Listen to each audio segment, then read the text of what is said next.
की संस्कृति को अपनाएं और हम जो पूरे विश्व को, जो भारतवर्ष इस संस्कृति के अपने आप में हमारी वो संस्कृति रही है कि अगर हमारे घर के अंदर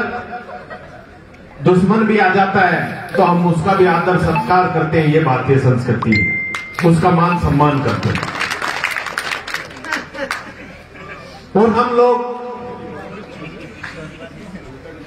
आज आप लोग देखते हो, सुनते भी हैं कि विदेशों में जहां मां बाप के लिए स्थान नहीं होता, वहीं आज इस संस्कृति में मां बाप को भगवान से बढ़कर स्थान दिया गया है। और मैं कहना भी चाहूंगा युवा साथियों को कि हम मंदिर जाते हैं, मंदिर में धूप लगाते हैं, भगवान से प्रार्थना करते हैं कि हमें सफलता प्राप्त हो, हम आगे बढ़े, क्योंकि हम हिंदू हैं और हिंदू होने के नाते हमारा कर्तव्य भी बनता है कि अपने देवी देवताओं को हम प्रणाम करें, उनकी पूजा करें, उनकी आराधना करें। लेकिन सबसे बड़ी बात मैं आप लोगों के बीच में ये कहना चाहता हूं कि हमारे घर के अंदर जो सबसे बड़े भगवान जिन्होंने हमें पृथ्वी दिखाई वो माँ बाप है। और अगर हम माँ बाप की प्रत्येक दिन सेवा करें, आदर सत्कार करें और उनका सम्मान करें, तो मैं आपको विश्वास दिलाना चाहता हूं युवा साथियों, सफलता आपके कदम चूमेगी। जब भी आप कोई कार्य करेंगे तो अपने आप सफलता मिलती जाएगी। माँ बाप चाहे कितना भी बड़ा हो, लेकिन माँ बाप की जो सबसे बड़ी सोच होती है वो सोच ये रहती है कि मुझे मेरे नाम से नहीं जाना जाए, मेरा बेटा या बेटी ऐसे कार्य करे कि मुझे मेरे बेटे और बेटी के नाम से जाना जाए, तब जाकर उस माँ बाप को सुकून मिलता है, चैन मिलता है। ये माँ बाप की सबसे बड़ी उपलब्धि है, क्योंकि वो चाहे कितनी भी ऊंचाइयों पे हो, लेकिन वो सबसे पहले माँ बाप अगर सोचता है तो ये सोचता है कि मेरा बेटा मेरे से भी ऊंचाइयों पर जाए और समाज में और इस देश में वो इतना नाम रोशन करे कि जब भी मैं गांव में निकलूं तो लोग मुझे मेरे बेटे के नाम से जाना जाए। जो हमारे बुजुर्ग यहां बैठे गौ माताओं की सेवा के लिए, मैं तो आप लोगों से इतना ही कहना चाहूंगा, चाहे रामायण काल की बात हो, चाहे महाभारत काल की बात हो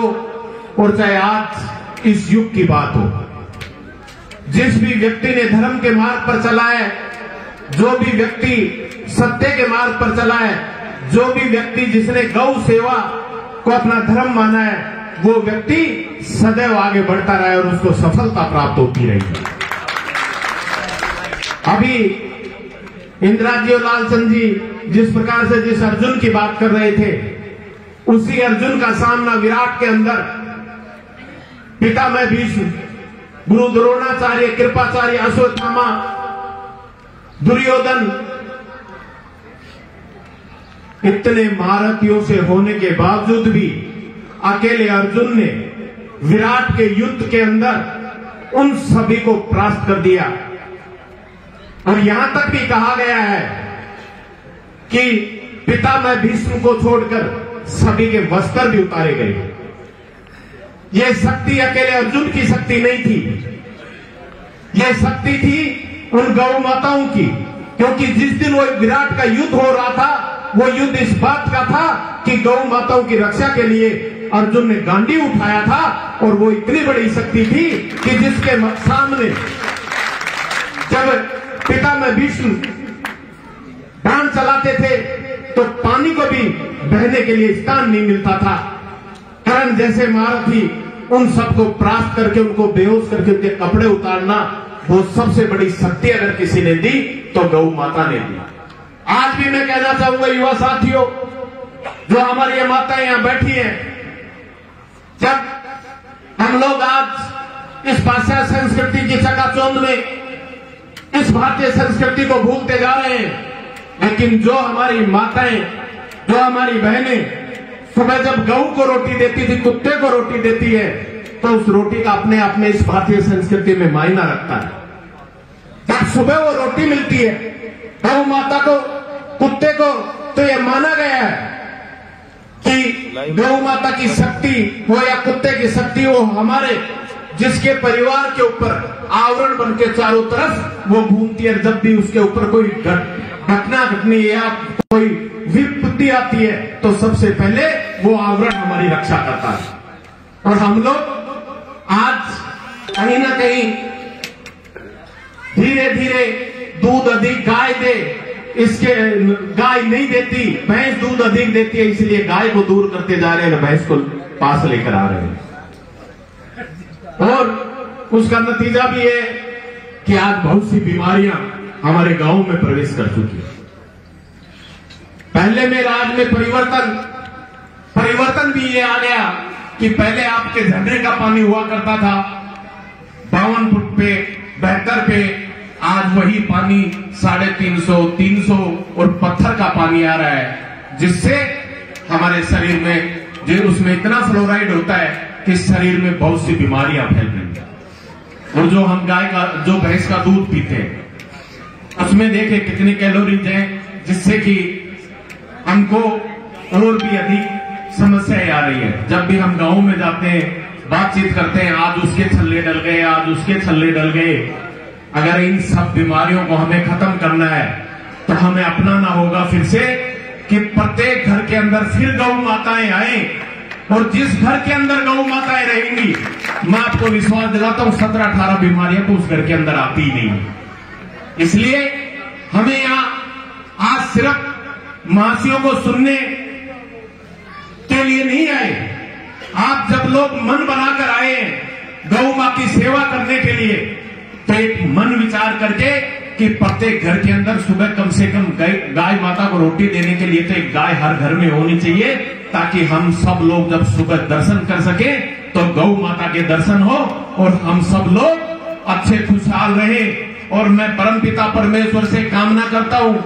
ईश्वर से कामना करता हूं, गौ माताओं से कामना करता हूं कि आप जितने भी जो लोग हो, जो कोटपुतली तहसील वासी है, उन सब की गौ माता परमपिता परमेश्वर रक्षा करे और मेरे युवा साथियों को आगे बढ़ने का मौका दे। और मेरी जो बहनें बैठी हुई हैं उनको भी आज इस शिक्षा के युग में ज्यादा से ज्यादा जीवन में शिक्षा ग्रहण करें, क्योंकि आने वाला समय शिक्षा के साथ साथ हम सबको विकास के इस पहिया, जो राजस्थान में विकास की जब भी बात होगी और हम जब लोग बात करेंगे तो तभी विकास के इस धुरी में शामिल हो पाएंगे, तब हमारे भी बच्चे और बच्चियां पढ़ लिखेंगे और उन पदों पर जाकर बैठेंगी जहां देश की रीति और नीति बनती है, तब जाकर सही मायने में हमारा विकास संभव हो पाएगा। साथियों, हम सब लोगों को आवश्यकता है कि आने वाले समय में हम शिक्षा की तरफ ज्यादा से ज्यादा ध्यान दें, बच्चों को ज्यादा से ज्यादा शिक्षा की ओर अग्रसर करें, क्योंकि आने वाला समय मैं तो कहना चाहूंगा मेरे युवा साथियों से कि जमाना बदल रहा है और जमाने के साथ साथ हमको भी बदलने की आवश्यकता है। एक जमाना हुआ करता था जब संयुक्त परिवार होते थे, परिवार में कमाने वाले संयुक्त होते थे और खर्चे भी संयुक्त रहा करते थे। आज हम लोग जब सबसे पहले कोई बात करते तो अलग होने की बात करते, अलग होने के बाद भी मकान अलग बनाने की बात करते, तो हमारे खर्चे भी बढ़ रहे हैं।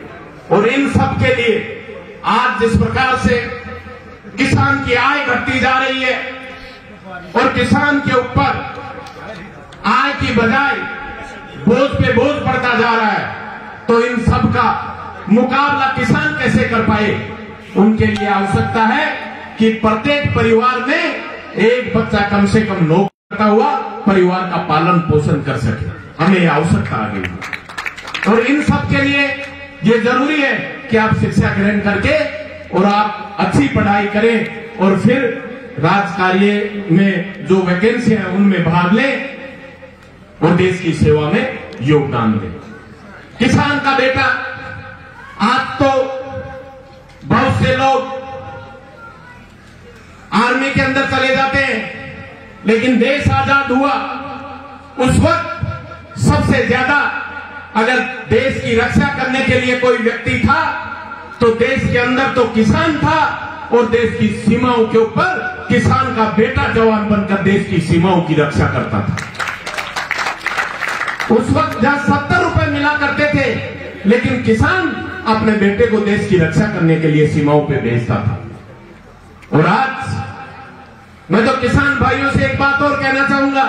कि समय बदलता रहता है, और आज समय बदल रहा है। जब भी गांव के अंदर पहले कोई नौकरी की बात करता था तो हमारे बूढ़े बुजुर्ग यहां जो बैठे हुए हैं, ये बेटे का हाथ पकड़ लेते थे, कहते थे कि 70 रुपए में, 75 रुपए में तुझे बाहर जाने की आवश्यकता नहीं, नौकरी करने की आवश्यकता नहीं, तो घर के अंदर रह के खेती कर, और खेती करके आने वाले रिश्तेदारों की सेवा कर, और जो घर पे आए उनका मान सम्मान कर, और ये उसको नौकरी नहीं जाने दिया करते थे। समय बदल गया। अगर आज चपरासी की भी बात होती है तो बूढ़ा बाप अपने बेटे के लिए जगह जगह कई राजनेताओं के कहीं और कहीं जाकर हाथ जोड़ता है कि चपरासी की नौकरी भी मिल जाए। अगर वो हताश होता है तो यहां तक भी कह देता है कि मेरे 3-4 लाख रुपए भी लग जाए, लेकिन मेरे बेटे को चपरासी की नौकरी मिल जानी चाहिए। ये विडंबना क्यों आई? क्योंकि आज जहां वेतन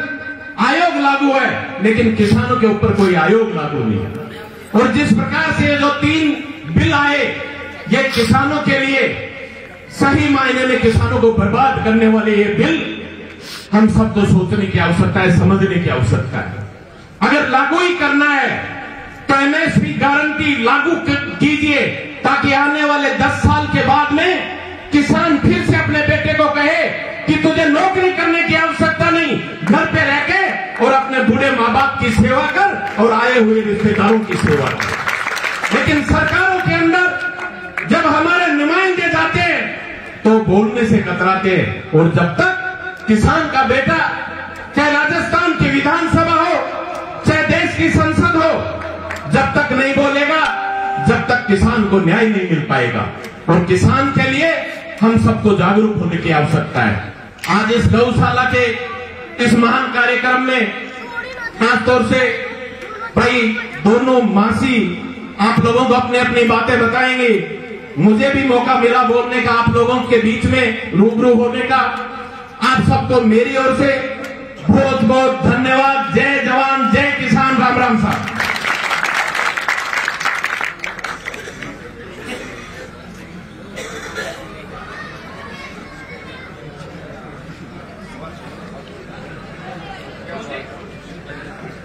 हमारे मध्य आदरणीय रामस्वरूप जी ने अभी बताया और कहा शिक्षा का बहुत महत्व है, हमें शिक्षा से जोड़ना चाहिए, विशेष तौर पे युवाओं को। और गाय हमारी संस्कृति का आधार है, उसकी सेवा करनी चाहिए। जब शिक्षा और गाय दोनों संपन्न होंगी तो मैं समझता हूँ किसी बिल का मोहताज हमें होना ही नहीं पड़ेगा, हम अपने आप में समर्थ और सशक्त हो जाएंगे। इसी भाव से हमारे मध्य इस ग्राम पंचायत